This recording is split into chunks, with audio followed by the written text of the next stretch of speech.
Olá, tudo bem? Eu sou Valquíria Montenegro e bem-vindo ao meu programa Faça uma Loucura por Mim! Toda louca de mão em mão, de boca em boca. Toda louca de mão em mão, de boca em boca. Toda louca de mão em mão, de boca em boca. Maria Joana.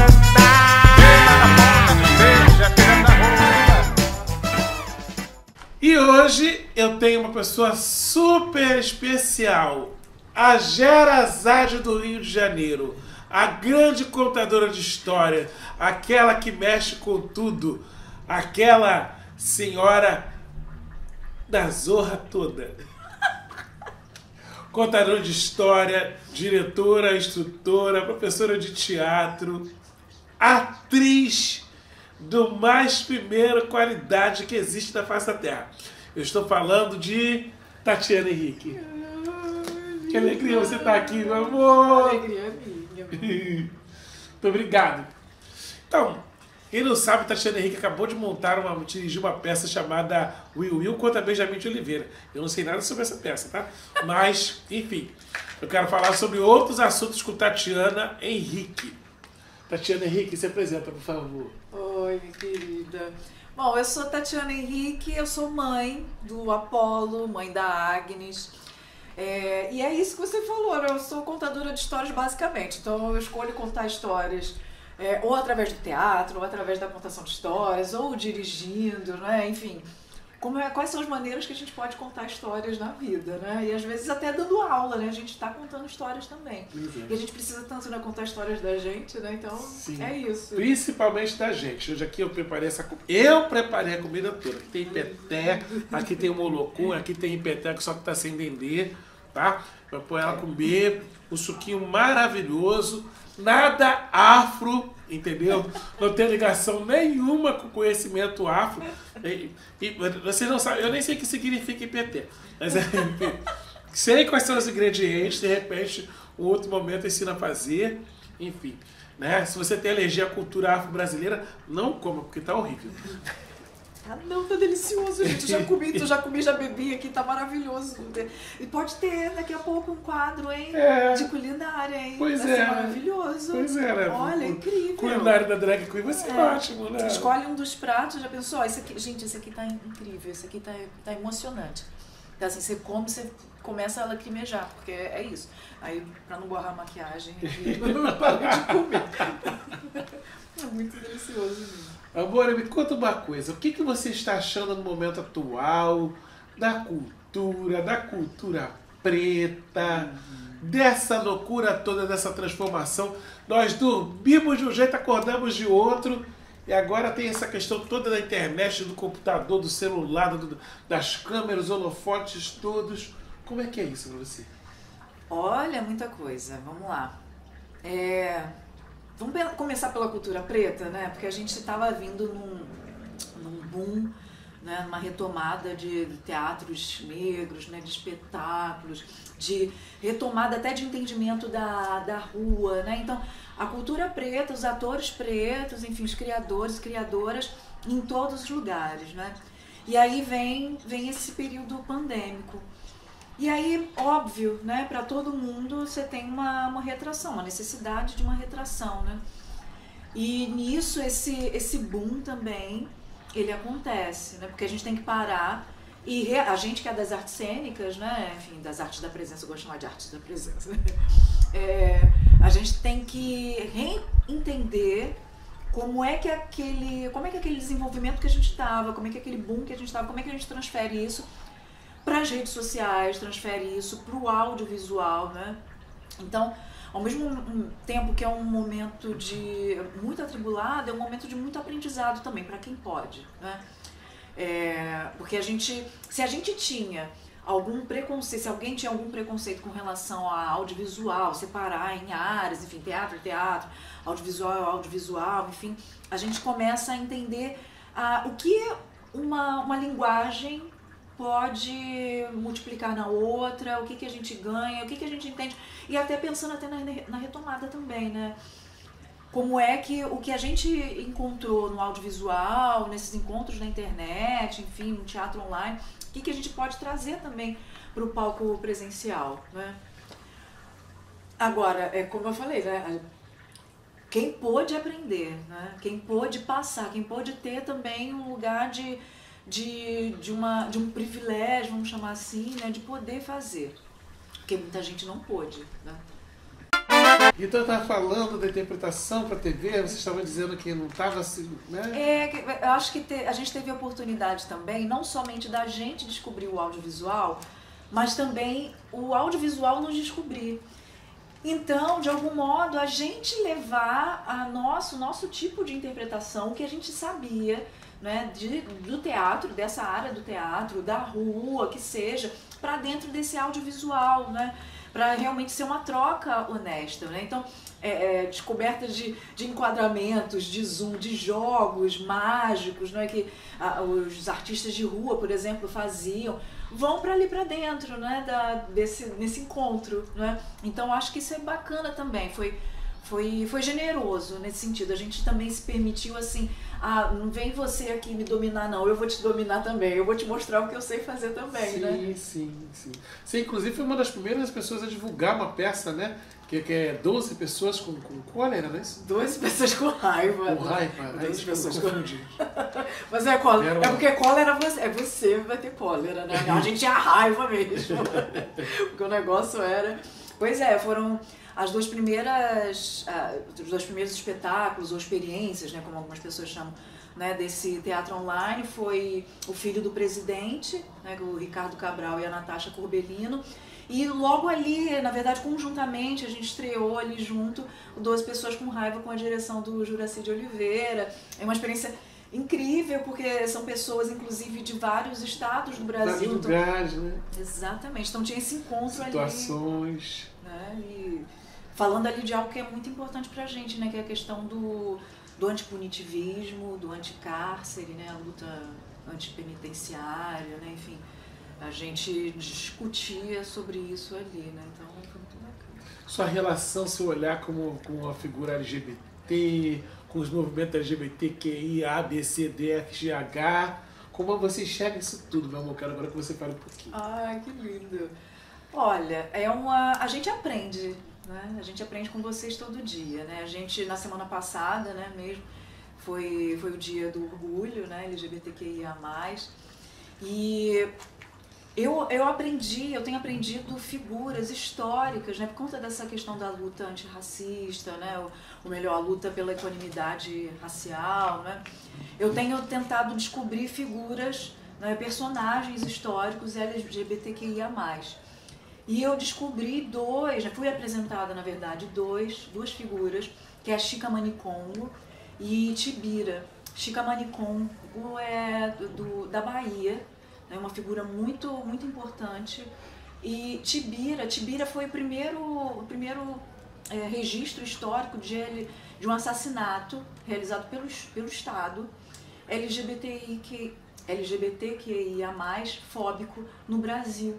Ele era tupinambá. Ah, sim, eu falo da história do Tibira. Pois é. E aí ele por conta das leis, enfim, das leis da colônia ainda, que eram leis filipinas, enfim, a homossexualidade, enfim, né, era o crime de sodomia, que era o nome que se dava. Então, eu tenho descoberto essa questão também, né, através dessas figuras, né? Figuras como a Catumirim também, que traz essa questão da população indígena, da população originária, relacionada, né, às mulheres também. Então, é um aprendizado muito grande, né, porque a gente une, então, esse lugar da decolonialidade, enfim, da contracolonialidade, que eu prefiro chamar assim, junto com o Antônio Bispo, e também a questão interseccional com a presença de vocês, com a necessidade da presença de vocês, né? E se a gente pensar, eu vou falando assim... Não, o programa é seu, meu amor, vou falar, pode ficar à vontade. O negócio aqui é falar, é comer, porque aqui em casa é desse jeito, é no quintal de casa. Eu gosto da pessoa fale, pode falar. Tá bom. Pensando a questão do teatro mesmo, né? E o público LGBTQIA+, né? a gente mesmo, nas culturas africanas, a presença de vocês, ela existe, ela é tranquila, né? Não é uma questão, né? Não é uma questão societária, né? Inclusive há funções, né? Funções, na verdade, na sociedade, justamente porque é sabido, é dito, é esperável que essas presenças, que essa existência aconteça, ela exista. Então, é fluido, desde né? os Itãs, né, meu amor? Exatamente. Então, quantos encontros que são contados pelos Itãs, que, né, de quase todos que a gente conhece dos 16, teve alguma coisa aí que aconteceu, né? Tantos. A gente tem uns dos mais conhecidos, né, que tem até sido discutido com relação ao Oxumaré, né? E tem alguns que as pessoas não conhecem com relação a Orúmila e a outros orixás. Há um Itã relacionado a Oxum e a Oiá, que teriam se apaixonado uma pela outra, né? Então, tem vários, né? A questão das relações afetivas, né? Sejam, como a gente conhece no Ocidente, heteroafetivas ou homoafetivas, não é uma novidade para os povos africanos, não é uma novidade para os povos originários daqui do território brasileiro, né? O lugar do tabu, né? do cisma, do crime, ele é dado pela ocidentalidade, né? Pela Europa, né? Quando vai para esses lugares, impõe as suas leis, né? Inclusive na esfera do próprio teatro, das artes, né? Há uma conjunção entre isso que a gente chama de energias, né? Masculino, feminino, nas próprias performances rituais, por exemplo, né? Você vai ver performances de máscaras. Quem dança as mulheres, né? O poder das mulheres são os homens, né? E as mulheres, em alguns lugares também, até hoje em dia, elas se casam com outras mulheres, né, como a função de Okô, função de marido, né, que a gente chamaria de marido. A Chava, né, que a deusa sempre se manifesta, né, ela tá ali com aquela pessoa, né, nasceu com o sexo masculino, mas a deusa toma conta e ela faz tudo, ela que manda na casa, né, de Chava. Como é que acontece isso, né? Exatamente. São civilizações que a gente não entende. Os homens que andam de mão dadas na ilha do Katmandu, abraçados, beijando, de mão dada. Então, a gente não entender essas relações são muito complicadas. Mas é porque são povos mais antigos, que têm muito mais tempo de civilização do que 500 anos, né? Acho que estão mais relacionados à natureza, né? Tem um lugar que o Antônio Bispo fala, né, de biointeração, né? Ou seja, de interação com o cosmos mesmo, né? Com toda a vida, com toda a diferença que existe, divergência que existe na vida, né? Então, é comum, é esperado, né? Com relação às funções, eu estava lembrando agora da própria relação bélica, da função bélica relacionada aos homens que são, que hoje em dia, né, a gente chamaria de homens gays, né? Os homens cis gays. E as mulheres também. Era estimulado que os homens gays, eles participassem dos exércitos e com os seus companheiros, porque se entendia que o afeto entre os dois homens, o que aconteceria? Eles iriam lutar com mais afinco justamente para se protegerem. Então, as relações homossexuais, né, como a gente chamaria hoje em dia, elas eram vistas com muita fluidez e como algo positivo para fazer com que as pessoas fossem lutar com mais afinco, né? Então, assim, a gente tem muito que aprender com os saberes ancestrais. As drag queens que começaram com nós, que fomos negras lá nos Estados Unidos, essa relação do travestismo, né? do usar uma roupa feminina, né? Nesse movimento, essa situação toda, a querida divina Madame Satã, enfim, vai chegando aqui Lafon e todo, né? Até chegar aqui na nossa historinha, não é mesmo? Então isso acontece, né? Agora, importante é que a gente tenha esse entendimento que também nós, negras e negras, temos uma diferença, uma forma diferente de lidar com isso tudo, de relacionar, do fazer, né? Há pouco tempo agora eu estava vendo no vídeo que Madame Satã era considerada uma drag queen. Eu falei, que maravilha, né? Sair da marginalidade para poder ser admitida como drag queen, né? Inclusive ela fez show na década de 70 antes de falecer, e ter sido pouco difundido, mas ela chegou aí pro teatro, né? Como é que você está enxergando agora para o futuro, meu amor? Tua relação para o futuro, como é que tá essas questões todas de cultura? Não estou falando de projeto, não, estou falando de olhar não, sim. futuro. Vamos lá, pergunta profunda.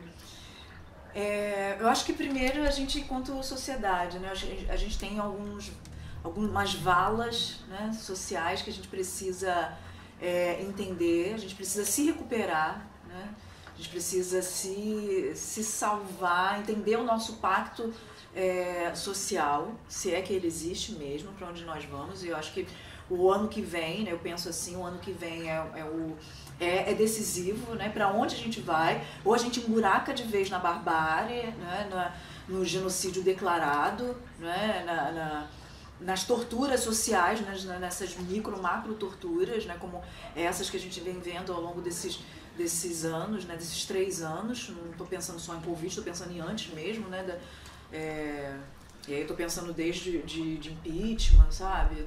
Desde daqui, que é um ataque, né, misógino, né, que acontece, que vai redundando em vários outros, né? Eu não sei se vocês vão cortar isso ou não, mas enfim, vou falando aqui, que eu acho que eu penso muito que que a gente vive hoje, que a gente está vivendo nessa pandemia, começou ali naquela votação de impeachment, quando a pessoa ela faz uma ode a um torturador da ditadura e ela não sai dali presa, sabe? Então, ali começa o que a gente está vivendo agora, né? Então a gente... Que aceitar todas as outras questões. Foi aceito. O que viria depois, né? A pessoa diz que a pessoa nada acontece com a pessoa diz isso, né? Em plena Câmara. A pessoa fala que uma mulher não merece ser estuprada, que não mereceria ser estuprada, ou seja, dividindo as mulheres em categorias de podem ser estupradas ou não podem ser estupradas, porque é isso que se infere. A pessoa diz que quilombolas são medidos em arrobas e que não servem para nada. Fala de indígenas, enfim, fala de tudo. Então, assim, não é possível, né? Então, naquele momento ali, daquele voto, da justificativa de seu voto, né? Começou isso que a gente viu agora na pandemia, né? Já estava anunciado ali. Então a gente precisa primeiro retomar, então, né, esse pacto social, né, esse pacto societário, né, entender o que a gente é, o que a gente quer ser, né? A gente é realmente brasileiro, então o que é ser brasileiro, né? Ou não? Tem pessoas que realmente não têm esse direito a serem brasileiras, né? Como tem se visto agora, né? Até o momento, né, o que a gente tem como dado, é que nós somos uma sociedade pluriétnica, né? Que se caracteriza pela pluralidade cultural, pluralidade étnica, né? Enfim, então é isso mesmo? Somos isso? E essas diferenças, elas nos tornam brasileiros ou não? Essas diferenças estão nos apartando de vez. Se é isso, então a gente precisa entender, né? Então eu acho que primeiro, né, antes, né, ao largo, né, ou em continuidade, né, com a questão cultural, artística, a gente precisa entender isso, né?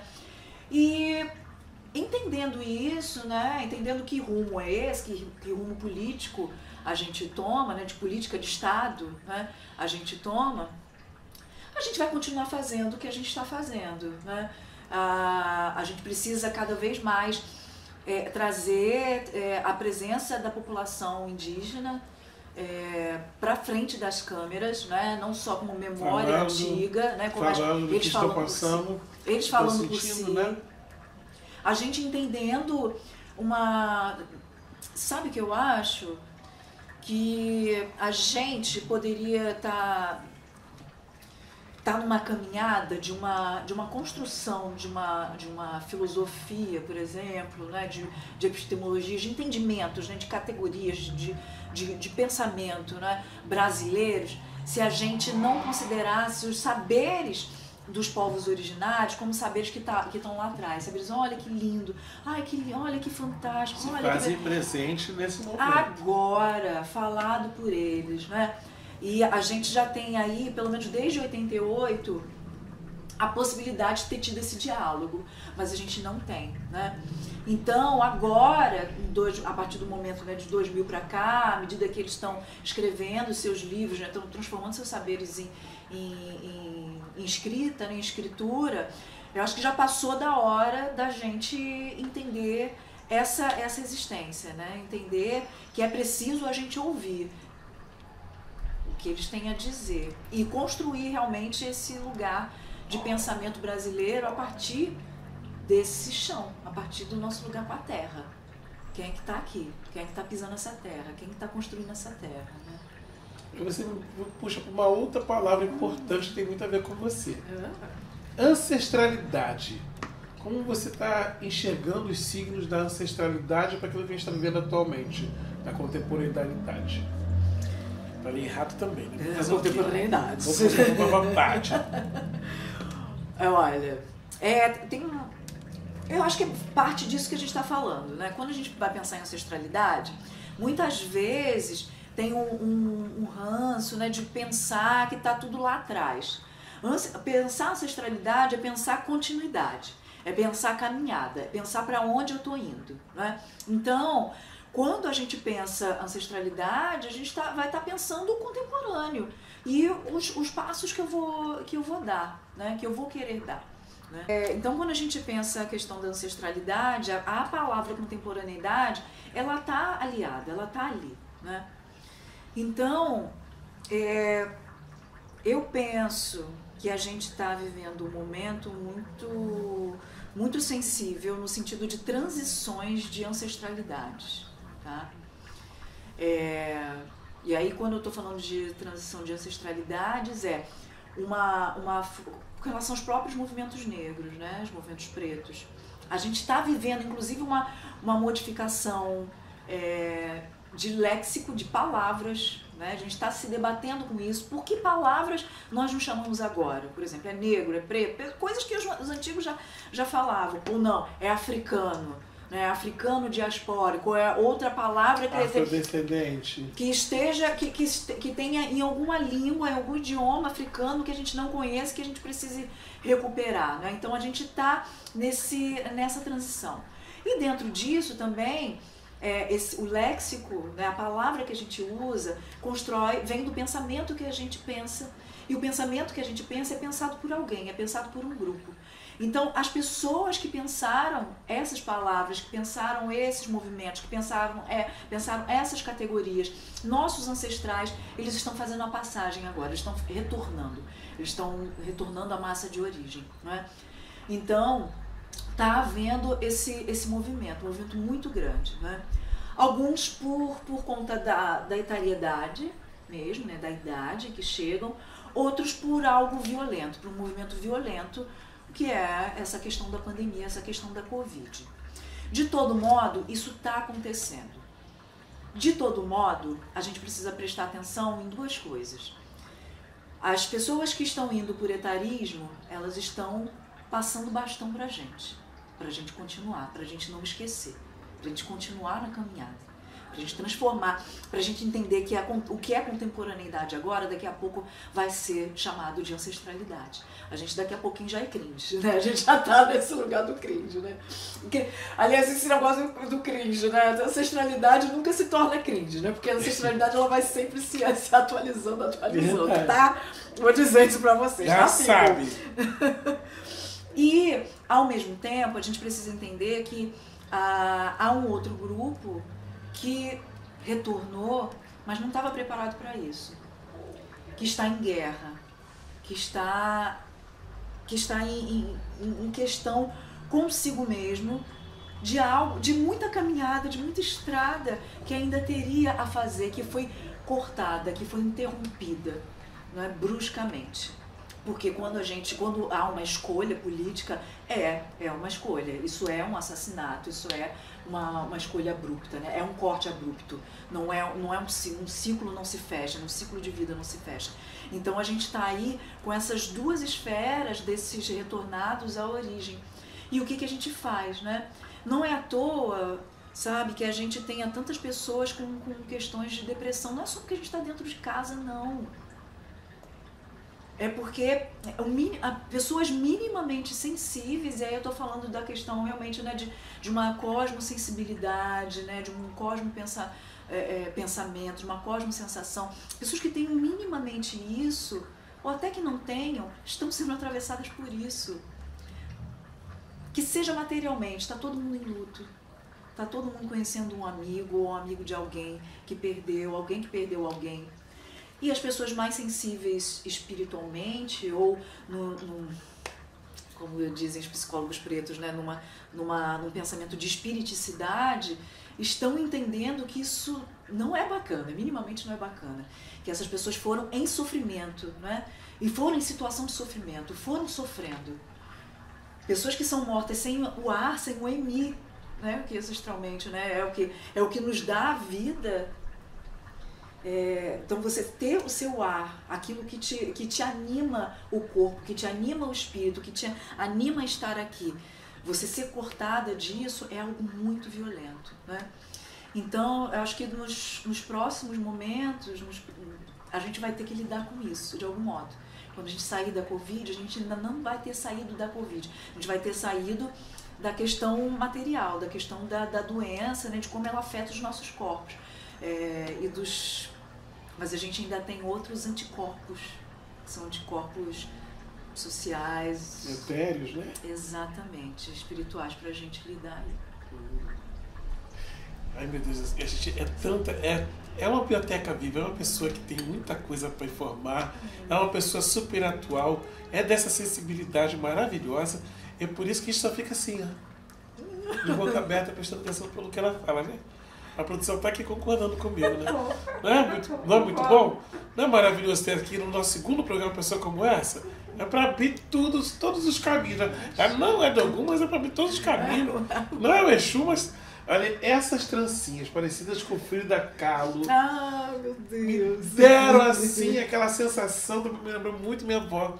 Minha avó que também andava com aquelas xuxinhas assim. Aquelas xuxinhas assim amarradinhas no cabelo, né? Coisa de família, né? Sim. Gente nossa antiga, né? São os penteados. E você sabe que eu descobri que esse penteado aqui, ele era muito. Esse e outros, né? Eles eram muito feitos pelas revolucionárias do Caribe, né? Pelas mulheres revolucionárias ali do Caribe, da América Central.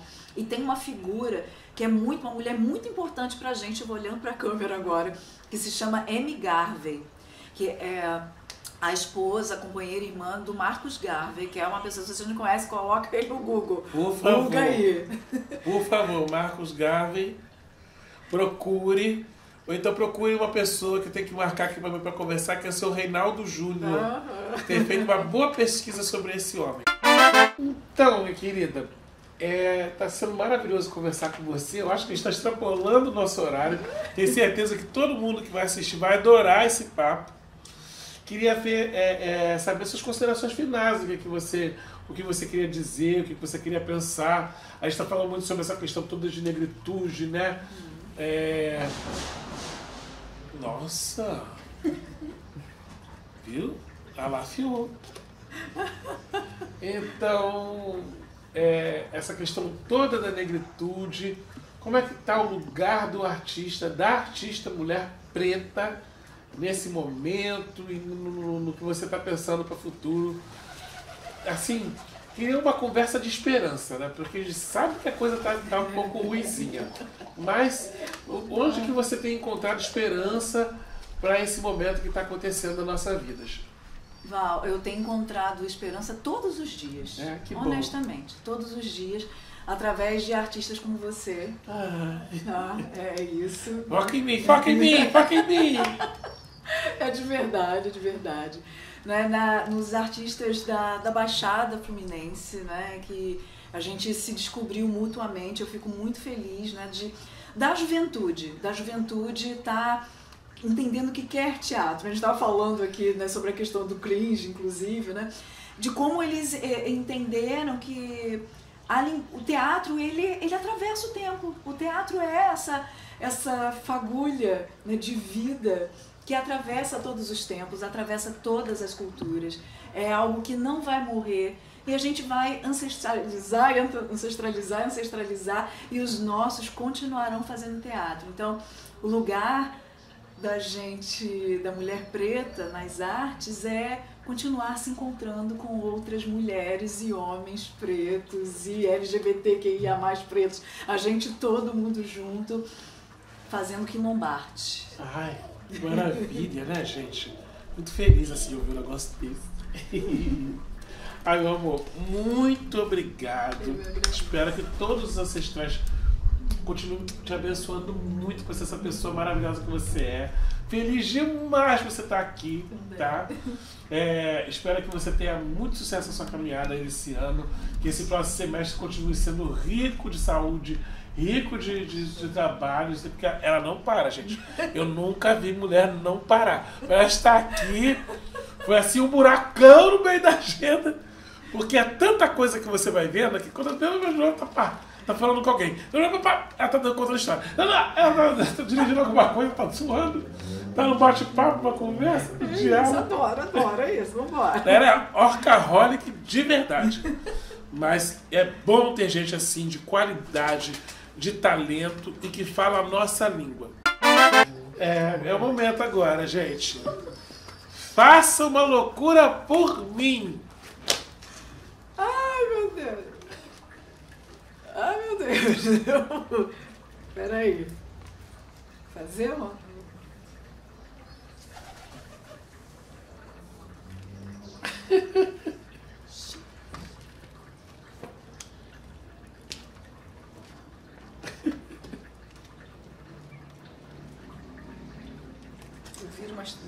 Aqui não tá, meu amor. Infelizmente não tá pra você virar. Plantar bananeira, meu Deus. Eu não sei plantar bananeira. E...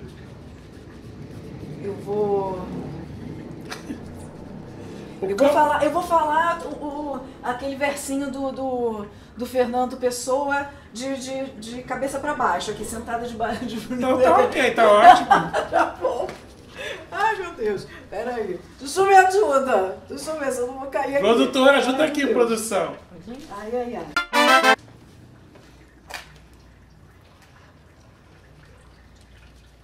O poeta é um fingidor. E fiz tão completamente que fiz sendo agro que deveras sente. Ai, socorro!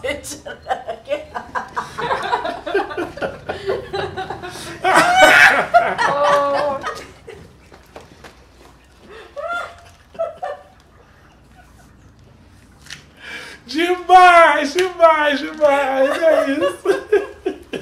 Adorei! De pernas pro ar, né? Totalmente. Às vezes precisa, né, gente? Que bom. Até a próxima com Faça uma Loucura por Mim.